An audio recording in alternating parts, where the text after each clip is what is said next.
Hello and welcome to Ula Tea Leaf Readings. My name is Lenor and tonight I'm going to be reading your tea leaves. This is a horoscope for Leo. If Leo is your solar, lunar, ascendant / rising sign, then this is a message for you. Okay, let's get started.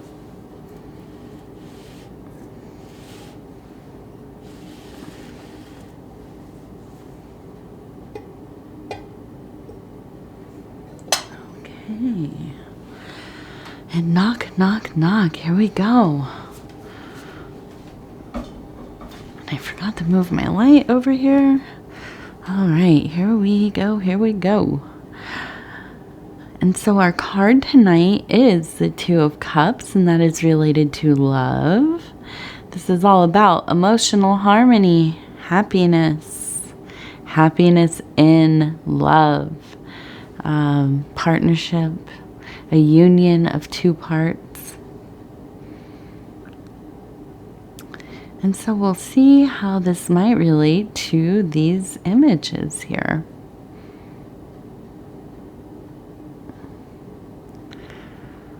Okay, so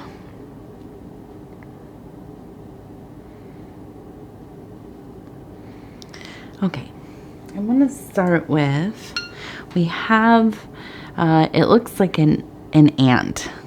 Okay, maybe see, now I look at it, it looks like it has a wing here. So maybe we'll say this is a bee. It looks more like a bee. It even has kind of the little stinger there. So we have a bee, one of the most blessed, symbols. This is all about life, sustainability. You know, these little micro creatures, they live in the kind of, anyways, from our perspective, the micro environments around us, and the work that they do is so important. What I've learned, because I'm outside in the garden a lot, there's so many kinds of bees. There's so many kinds of pollinators. They are all so important. They are so busy, different times of the year, different times of the warm season. There are different kinds of bees, and even throughout the day, different kinds of bees are coming out. Some in the morning, some in the afternoon. Some of them are out, at dusk, depending on how warm it is. And so there is a whole world just happening. Millions and millions of little creatures just in probably the, an acre around you, basically. I mean, there's so many of them. And not just bees. So I think the point of this image is just that there's so much happening in the world, and it's easy for us to get caught up in our own affairs, right? We get so worried about things that we perceive to be in our control. Well, almost nothing is in our control. The only thing that is maybe kind of in our control is how we react to things. Okay, and I feel like you are in a place right now, Leo, where you are choosing love. Okay, you're also choosing hard work. The bee is a hard worker, right? They're busy all day long. That's why we say a busy little bee, right? They just go about their business. They do their thing. They come and go, and they're about their family, their tribe, their hive, their queen, okay? And so I think that you very much are a person, you excel when you have something going on, when you have a project, when you are engaged with your work, when you have some kind of motivation and something that feels meaningful to you. This is when you kind of become enamored with the world. You get into a place where it's like there's an ease to how your life is going. You may be working hard, you may be stressed, but you are in that place, that flow, and that there is an ease in the way that you operate. Okay, it's almost like you just know what to do before you do it. Okay, and I feel like you're enjoying yourself in all that you do. So this is a nice place. This is something that should not be wasted. It is not and not a feeling that should be sullied by frivolous things or taking in unnecessary stresses, getting involved in, dramas that are not yours, creating your own dramas, right? None of that. Just stay in this place while you do this work, because I think, you are at your best when you're in this kind of waking up, feeling happy about the day, meeting the sun, and, having a plan, having goals throughout your day that you can meet, and feeling like you're achieving something. Okay. I think Leos are somewhat competitive by nature, but to be almost competitive with yourself is something that is helpful to you, I think. So for me, I'm not a Leo, but as I'm saying this, I think of like meeting my steps goals, right? Or looking at my, my weekly intentional movement goals and seeing if I can meet those. I hold myself accountable for that, right? And it's, not about losing weight necessarily, but just being out in the world doing stuff. Making sure that I'm not, falling into a hole of inactivity. For me, that equates, kind of getting a little melancholy or depressive. Maybe not for everybody, but that's how it is for me. And I think that this is just kind of a little example of the kinds of competitive nature that you can have with yourself, So I don't see that as a bad thing.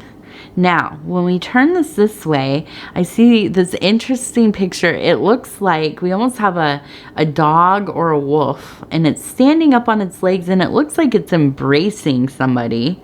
I kind of think of this like Beauty and the Beast type of vibe.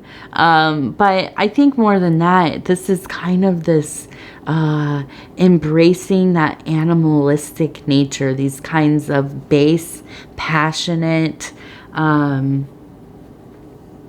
primal desires, urges, not being afraid to travel into parts of yourself that are a little unrefined. Not going too far out there, losing touch with yourself and your, better senses, more refined, refined social skills and things like that. But I think at times, it's really important to go to those very kind of primitive, primal, just going off of instinct. That is a very potent place, okay? And if you can get there within some amount of, it's not necessarily control, but within reason, right? So you're not destroying your life through, just kind of going off of doing whatever you want to do with no rhyme or reason. Of course, that is not going to be beneficial. But in small doses, really allowing yourself to go wildly into that kind of wilderness place of self. Okay. And I think that when you become somewhat inhibited with yourself in a safe space, this is powerful, cleansing. There's a lot of purging that happens. There's a lot of confidence and empowerment that can come of this.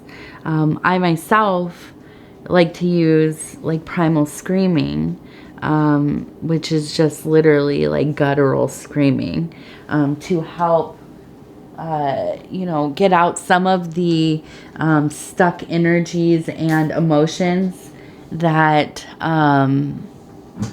kind of when we are being polite, well-mannered, not being like a tsunami of emotions for other people, for ourselves, trying to keep it together so our life doesn't completely spiral, all of these kinds of things, right? It can really start to build up. And I know sometimes I just can barely breathe. I feel like I have a ball of stress, of rage, of, I could sob for a million years and feel a complete ocean of tears. And, it becomes so much. And if you do not find a way to release some of those kinds of feelings, they're going to overcome. You will succumb to it. This is why people get in such a poor way, with, all kinds of things. I think that this can lead to physical ailments. This can lead to mental health.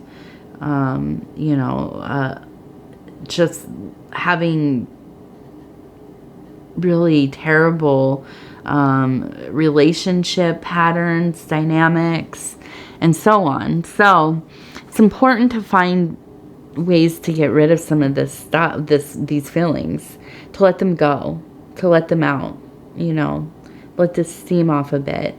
But also, I think that when you have suppressed parts of self, and this has a lot to do with like Jungian shadow work, but in psychology in general, this idea that when we become conscious of parts of ourself that are unacceptable to society at large, or they're at least frowned upon within, the paradigm of our specific, community. Maybe a religion we grow up in, or just the culture that we grow up in, the time we grow up in, the kinds of people who raise us or are around us, and so on. When certain parts of our nature start to emerge and we realize this is something that people are not going to maybe accept about us or like about us, we do try to suppress them quite often and temper ourselves, but not in a way that is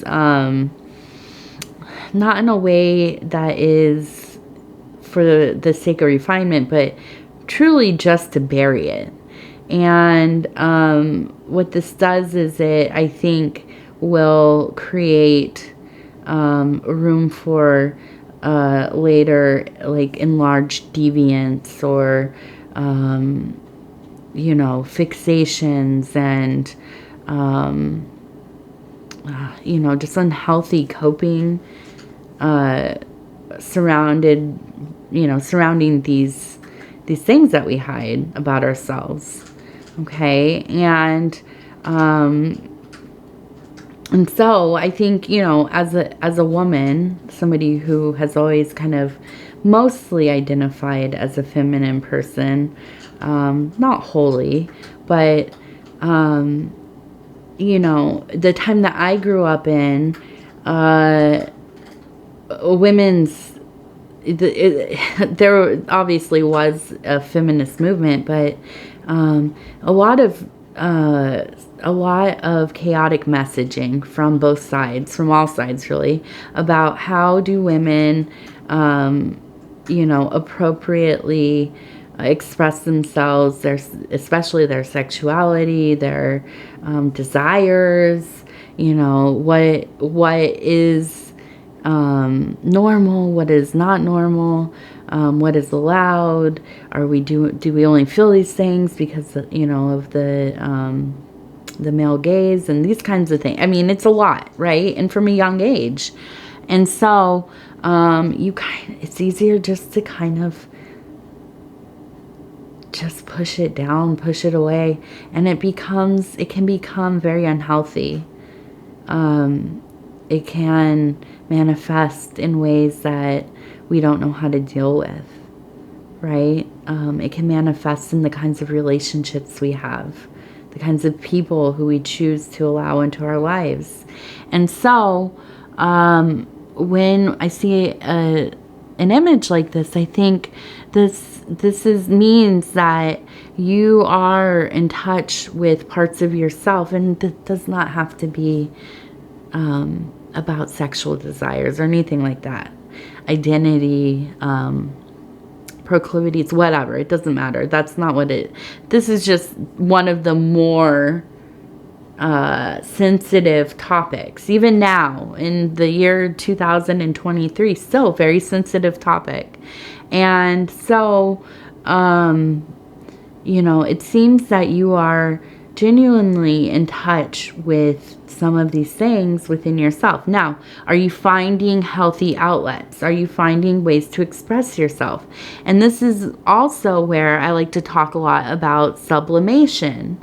And the concept of sublimation is taking a part of ourself, such as maybe we have developed as a coping mechanism some kind of dislike, contempt, hate towards something, right?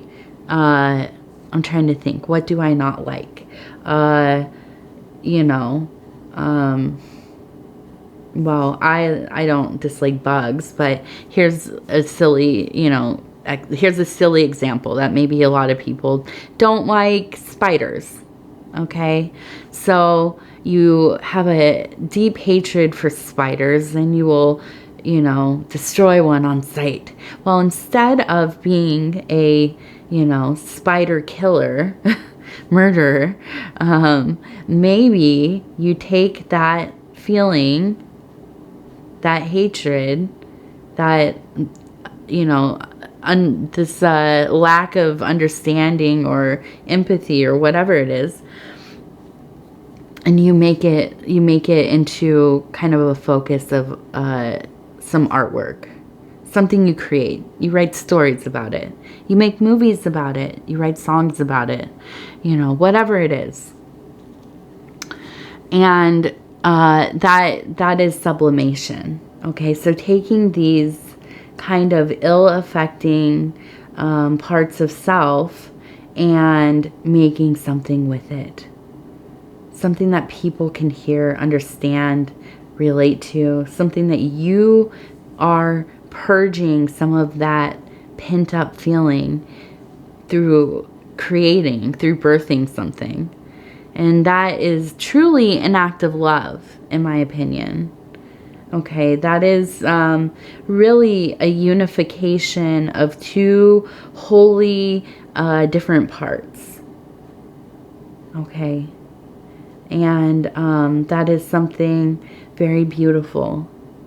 And so I see here, you know, you're working hard. You're working hard to make use of some of these maybe more sensitive parts of yourself, difficult to look at parts of yourself. Things that maybe when you even begin to think of them, they feel like they could take over your whole being. Right? And so here we go. We have, it looks like a person kind of standing on some kind of like surfboard or a little boat possibly. But what I'm seeing is this balancing in on something in water, right? Which is not easy.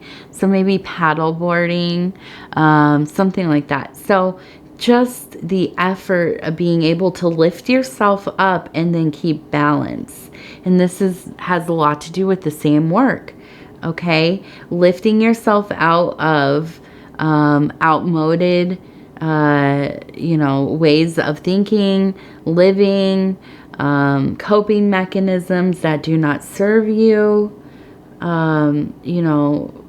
things that you were conditioned with growing up, beliefs that do not fit into the worldview or the experience that you have. And so you lift yourself out and kind of dissolve some of those things.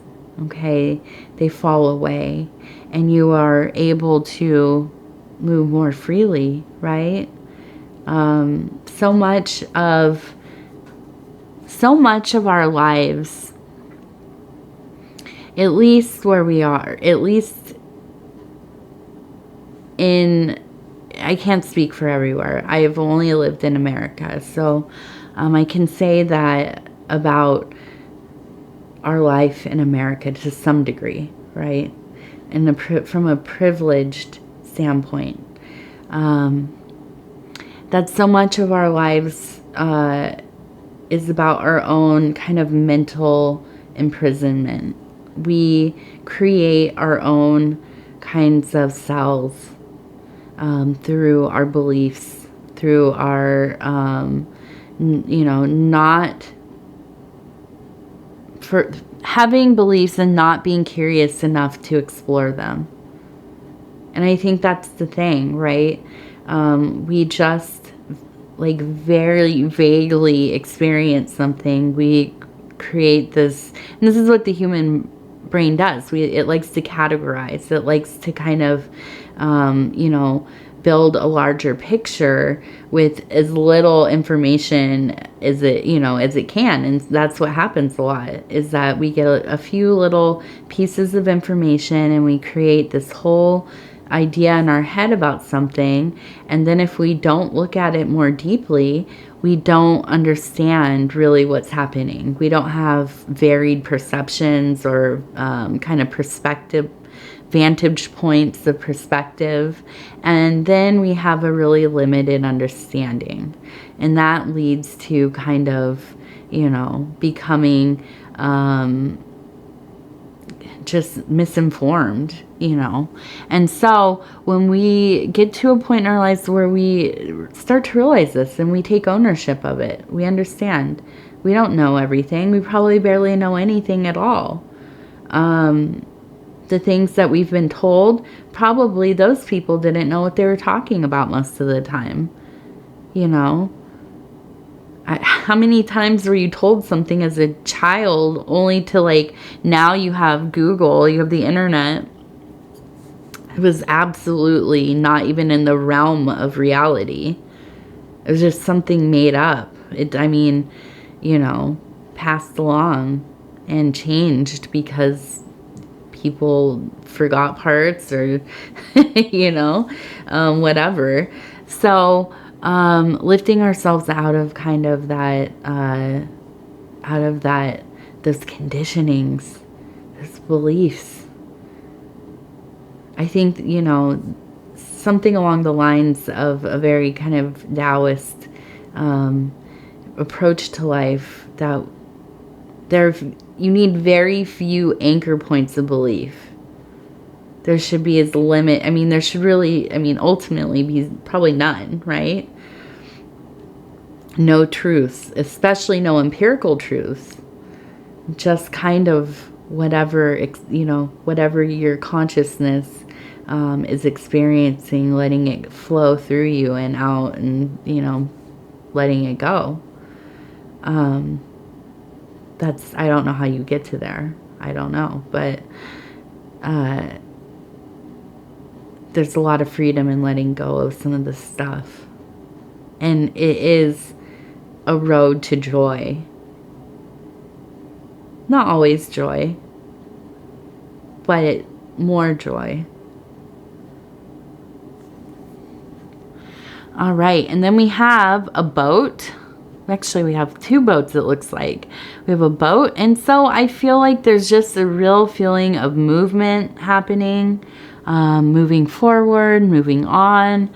I think that, you know, I feel like there's just a lot of this, it's not a restlessness, but a motivation to be out and about, going about your business, not staying in a fixed state, being able to pass through, you know, and keep on keeping on, you know. So we also have a 4. Okay, so that might be an important number for you. And then I wanted to mention, and we have some little flowers here. I wanted to mention that there was kind of an imagery that came through for me about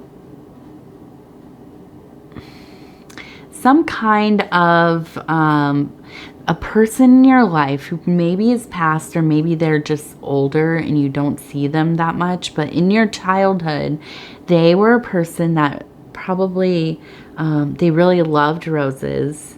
Maybe they grew them, they had a rose garden, possibly, and there was something that came through about and it was almost kind of, sometimes when I get these kind of visuals, I will prepare for my reading just by kind of going into like a little bit of a quiet meditative state. And sometimes, you know, imagery will start to come up, or kind of a message that I should include. And sometimes it is almost, I can smell things, right? And so almost the smell of something like a croissant. And interestingly, it was a croissant that smelled like chocolate, like it had chocolate in it.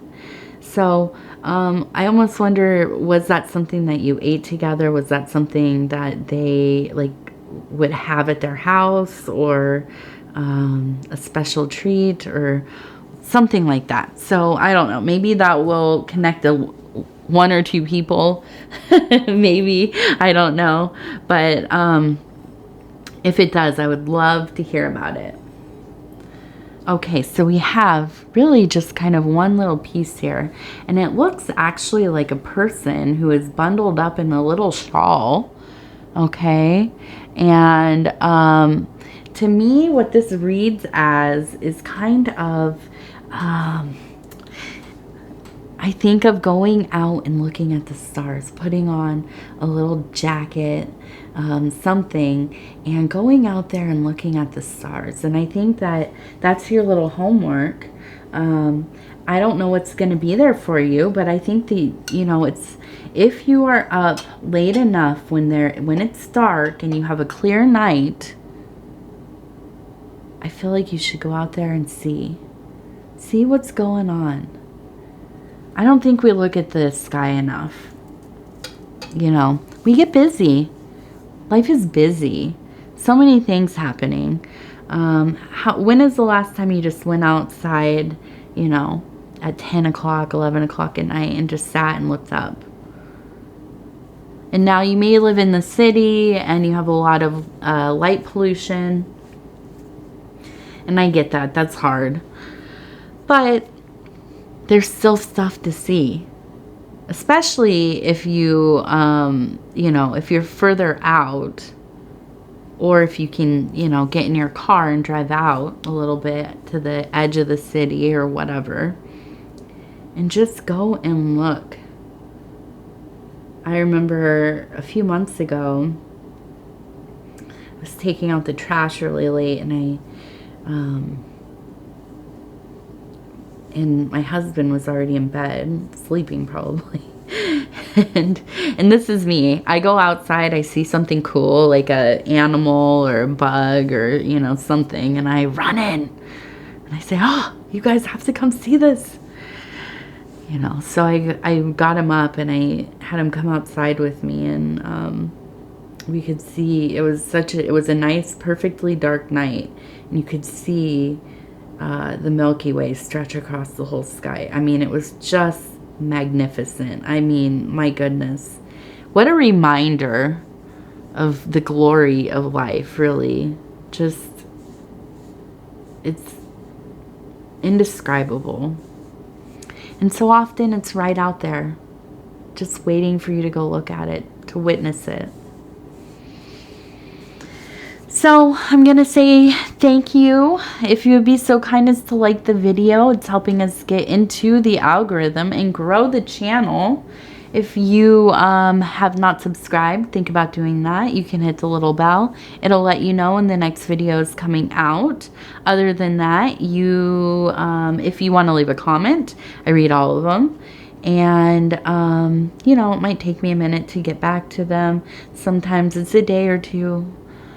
It's the summer, it's busy, but I do read them all. I do. And they are so important to me, really, truly. You know, it means a lot to me to have such energy in my life. I mean, you know, some of you are so generous with your stories, you know, talking about the things that you care about, the things that you're feeling and seeing, and